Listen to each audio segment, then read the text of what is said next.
Good morning. I'm pleased to join our Senate President Pro Tem, Darrell Steinberg, to discuss the Governor's State of the State address.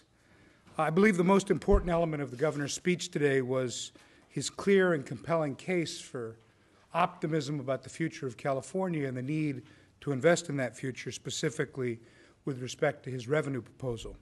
When you consider the totality of what California has dealt with over the last 5 years with respect to budgets, it's clear that we need the revenues to end the constant cycle of deficits. We need to eliminate the structural deficit that is crippling our ability to plan proactively for rebuilding California's economy. Last year, we made many tough decisions with respect to the budget, but those decisions helped us eliminate 75% of our structural deficit. We're prepared to make more tough decisions again this year to finish the job. It's difficult work, but it is work that we must do to live true to our commitment to reining in California's financing and putting our fiscal house in order. The Governor also spoke very strongly on the need for us to do more with respect to job creation. Last year, we passed a number of bipartisan job creation measures, and California is outpacing the rest of the nation on job creation. But we have a long way to go before every Californian who wants a job can find one. And I was pleased that the Governor recognized the need to invest in our schools, because we understand that that is a major long-term job strategy as well.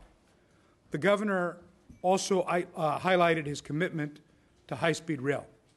Even though there are many difficult questions left to answer with respect to the project, the Governor recognized the enormous job creation potential of that project, as well as the importance to building a healthier, more sustainable, and prosperous economy. The Governor touched on public safety and the realignment plan that we agreed to last year, a plan that we know is working to reduce overcrowding in our prisons, a fact that was borne out clearly with yesterday's news that the receivership would be ending. This promises to be a year of hard work, but I believe we have a genuine opportunity to build on the gains and the progress for California, and my colleagues and I are looking forward to working with the Governor on all of this vital work. Mr. Pro Tem. Thank you very much, Mr. Speaker. I could say I echo all your comments, but of course I need to make a couple of my own. It's all been said. It just hasn't been said by everyone. Thank you. So I think it's, when you really think about it, think about this state and today, all eyes are on California. And it's not just because of Jim Harbaugh, Alex Smith, and Vernon Davis. They're on Tom Brady grew up in San Mateo and is also yes, he in did. California. We'll make a bet there. You know, this is my 12th State of the State addressed as a legislator. It's my 4th as leader, and it's certainly among the very best, if not the best, that I've heard, because it combined a positive vision for California, which people desperately want and need, with a concrete, a real path to actually get there. I said in my brief introduction, I'd like to repeat it again.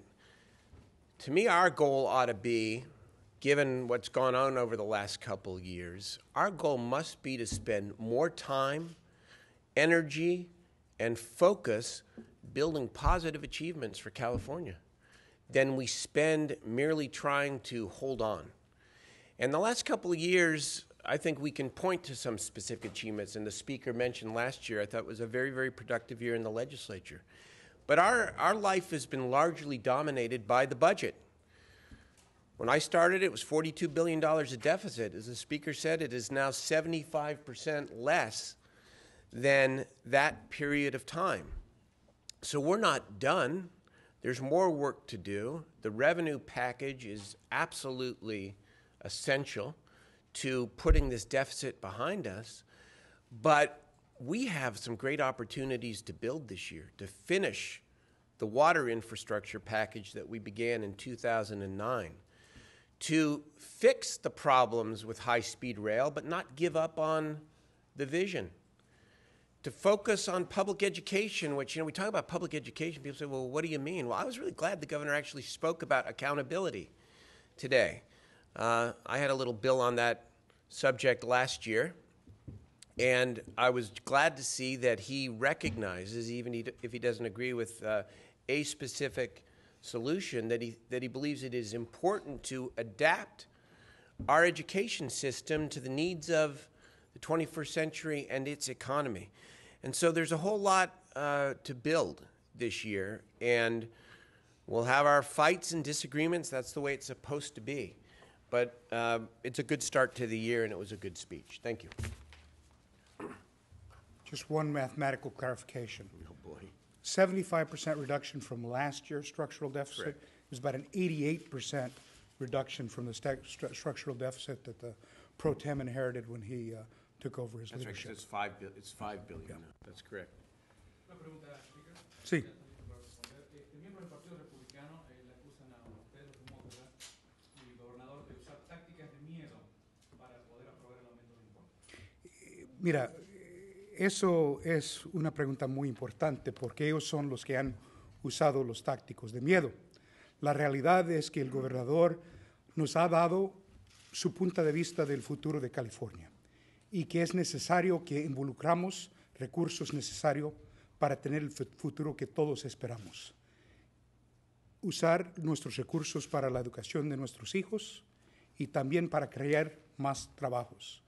Lo ha hecho en una manera muy franca, diciendo las necesidades y también lo que pasa si nos hace falta los recursos suficientes. Durante los últimos varios años hemos tenido que enfrentar un gran déficit y el año pasado lo rebajamos por 3/4. Este año tenemos que rebajar lo que nos queda, pero también tenemos que tener los impuestos necesarios para crear el California del futuro. ¿Cómo le piensa convencer usted a los votantes de California de que más dinero va a salir de sus bolsillos para sustentar las escuelas y otros programas sociales?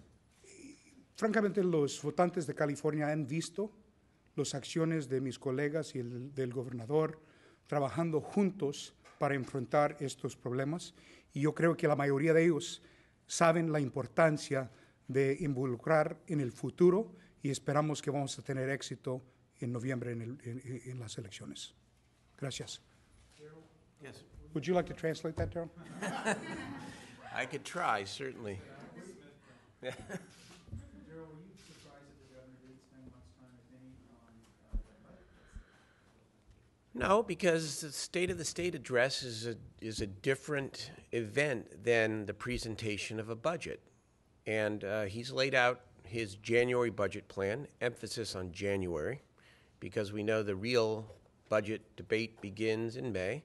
I've made my, I think, strong comments about where I stand on the cuts. I noted yesterday an LA Times article that said over the past 5 years, the number of CalWORKs recipients who are homeless because of the reduction in the grant has increased 98%. So stand exactly where I stood a week ago on that subject matter, but that's not what today was about. Today was about how we get beyond having to make those kinds of choices and to build something better in California. Mr. Rain? Mr. Speaker, to both of you, the high-speed rail, do you think the route needs to stay the same, or does there need to be an LA to San Diego leg, San Francisco to San Jose leg? We need to have all of those legs. The whole notion is to connect Southern California with Northern California. Which piece of that we start with is less important than our commitment to get the entire project done. We need to move with the project wherever we can get the approvals the most quickly. The Central Valley portion offered that potential for us. We're waiting to see the updated business plan, and if they've identified another option that is more practical at this moment, then we're absolutely committed to looking at that. But I think it's an artificial discussion to talk about which piece of the track we build first. The idea is to build all of it and to take advantage of the federal money that's available for us to get started immediately. Yeah. I think the speaker's correct. I think the way this now has to be approached is to the criticism has been, among several criticisms, is that you have the money to build the Central Valley portion of it, but no financial plan then to extend it to Southern and Northern California. All right, so let's step back. Let's assess the money that we have and that we can count on from state, federal, and other sources.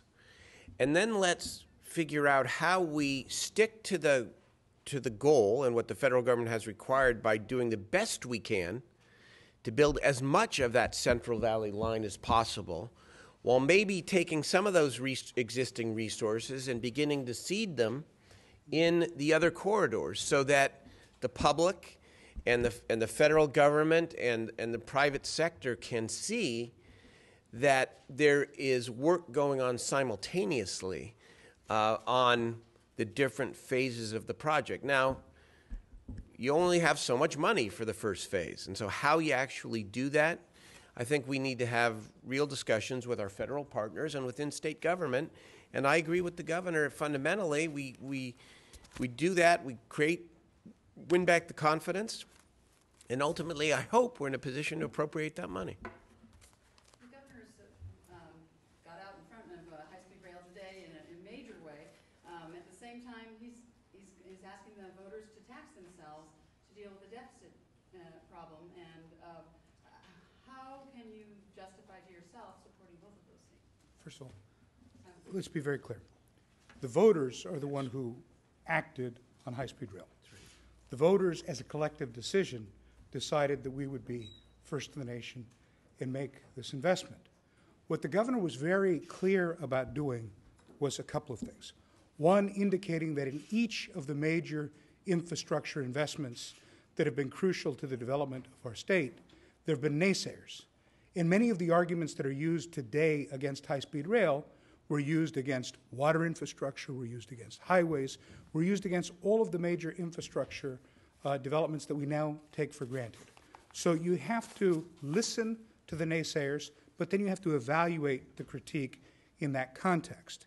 And the other reality is that we, as a state, have faced the greatest economic crisis since the Great Depression. One of the challenges of that crisis is a record high level of unemployment. So the notion of making infrastructure investment at a time when you have high unemployment and comparatively low commodity prices is actually a very smart time to make infrastructure investments. And I think that the voters, when they evaluate the governor's proposals on taxes, are going to ask the question about whether we have been as efficient as we can be with the resources that we've had. And clearly, if you look at the cuts that we've had to make, we've gone beyond efficiency and, quite frankly, leveled cuts that none of us find to be the acceptable route.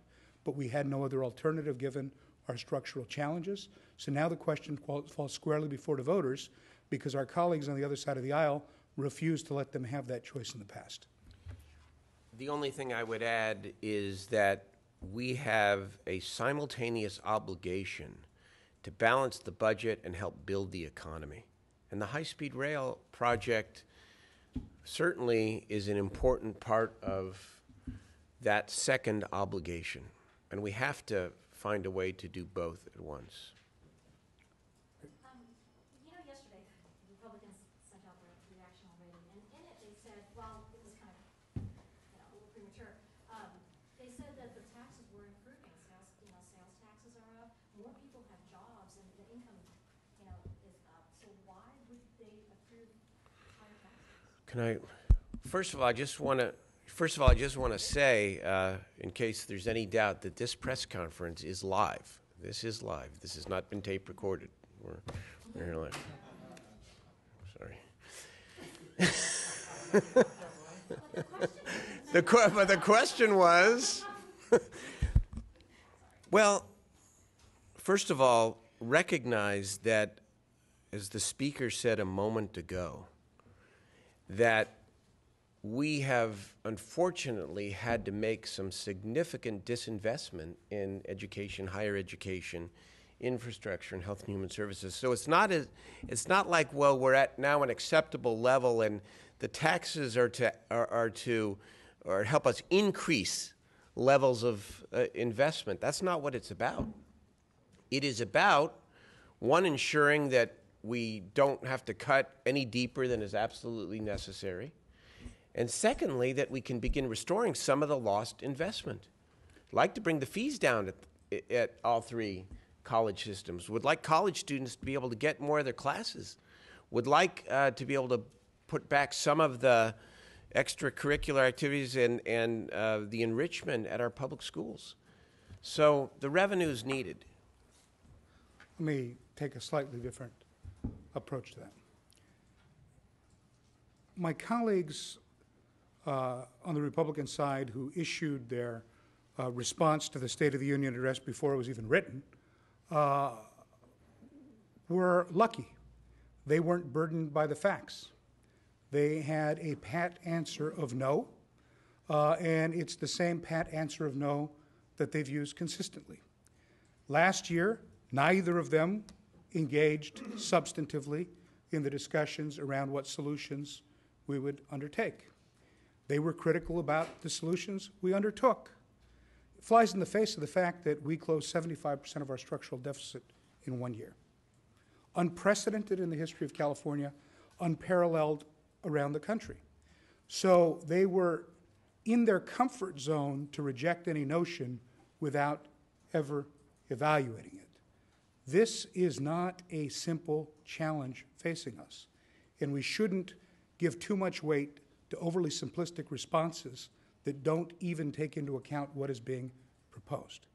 And so we hope that they will take the opportunity to reflect on what the governor's state of the state outlined as an opportunity for investment and growth for California and decide to finally become serious partners in finding solutions for our state. I was wondering if you talked a little bit about prison receivership, and I wanted to get your responses, your reaction to that news and the potential of the feds getting out of the state. Look, the notion of ending receivership is a positive when it means that many of the changes that we've tried to make in the operations of our correction system have taken hold. They've been many years in the coming. It allows us to have greater control and accountability to make smart choices in how we manage our corrections. And we still have to wait for that change to be effectuated. And I think you'll see us and the governor continuing to work on issues of other tweaks that we need to make in the criminal justice system.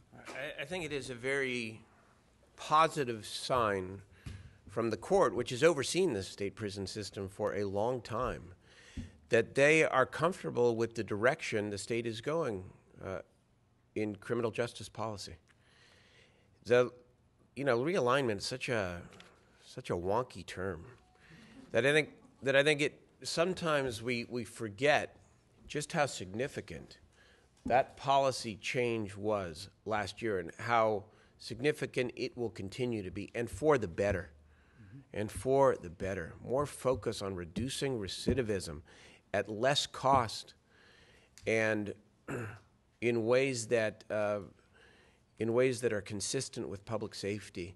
So I think it's another positive that the federal court sees that California is beginning to recover in a real way. Thank you all very much. Thanks for having us.